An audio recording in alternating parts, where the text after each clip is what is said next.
ക്ലയൻസുമായിട്ടുള്ള initial മീറ്റിംഗിൽ, അതായത് discovery കോളിൽ എന്താണ് നമ്മൾ ആക്ച്വലി മനസ്സിലാക്കിയെടുക്കുന്നത്? ഫസ്റ്റ്ലി നമ്മൾ മനസ്സിലാക്കേണ്ടത് ഗോൾ അതല്ലെങ്കിൽ പർപ്പസ് ആണ്. ആ കമ്പനി കമ്മിങ് ആയിട്ടുള്ള മാർക്കറ്റിംഗ് ആക്ടിവിറ്റി കൊണ്ട് എന്താണ് റിയലി അച്ചീവ് ചെയ്യാൻ ഉദ്ദേശിക്കുന്നതാണ്. ചില കമ്പനികൾക്ക് ബ്രാൻഡിങ് ആയിരിക്കാം, ചില കമ്പനികൾക്ക് പ്രോപ്പർ ആയിട്ടുള്ള സെയിൽ ആയിരിക്കാം ഇനീഷ്യലി വേണ്ടി വരുന്നത്. സോ ഇത് കൃത്യമായിട്ട് മനസ്സിലാക്കിയതിന് ശേഷമാണ് നമ്മൾ ക്യാമ്പയിനിലേക്ക് പോകുന്നുണ്ടാവുക.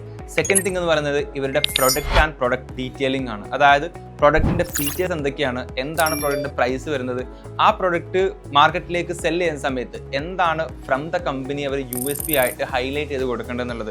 ഇതറിഞ്ഞാൽ മാത്രമേ ഉള്ളൂ കൃത്യമായിട്ടുള്ള ആഡ് ക്രിയേറ്റീവിലേക്ക് നമുക്ക് കണ്ടൻസുകൾ ക്രിയേറ്റ് ചെയ്യാൻ കഴിയുന്നുണ്ടാവുള്ളൂ. തേർഡ് വൺ എന്ന് പറയുന്നത് ICP, ideal customer പ്രൊഫൈലാണ്.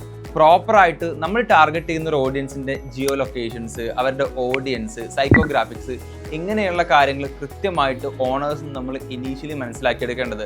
After that ആണ് നമ്മൾ സ്വന്തമായിട്ടുള്ള റിസർച്ച് കാര്യങ്ങളിലേക്ക് പോകുന്നുണ്ടാവുക. ഒരു പ്രോഡക്റ്റ് കൃത്യമായി ആരിലേക്ക് സെല് ചെയ്യണം എന്നുള്ളത് ആ ബിസിനസ് ഓണർക്ക് കൃത്യമായിട്ടുള്ള ഐഡിയ ഉണ്ടായിരിക്കും എന്നുള്ളതാണ്. ഫോർത്ത് വൺ എന്ന് പറയുന്നത് ബജറ്റാണ്. എത്രത്തോളം ബജറ്റാണ് കമ്പനി ഇതിലേക്ക് ഇൻവെസ്റ്റ് ചെയ്യാൻ ഉദ്ദേശിക്കുന്നത്. ഇവിടെ വരുന്ന സമയത്ത് return of add spend, cost per acquisition, ഇങ്ങനെ തുടങ്ങിയിട്ടുള്ള ഒരുപാട് മെട്രിക്സുകൾ നമ്മൾ ചോദിച്ചറിയുന്നത് ഒന്നുകൂടെ എളുപ്പമാവും നമ്മുടെ മാർക്കറ്റിംഗ് ക്യാമ്പയിനുകൾ റൺ ചെയ്യുന്നതിനും അതിനെ കൃത്യമായിട്ട് പ്ലാൻ ചെയ്യുന്നതിന് വേണ്ടിയിട്ടും.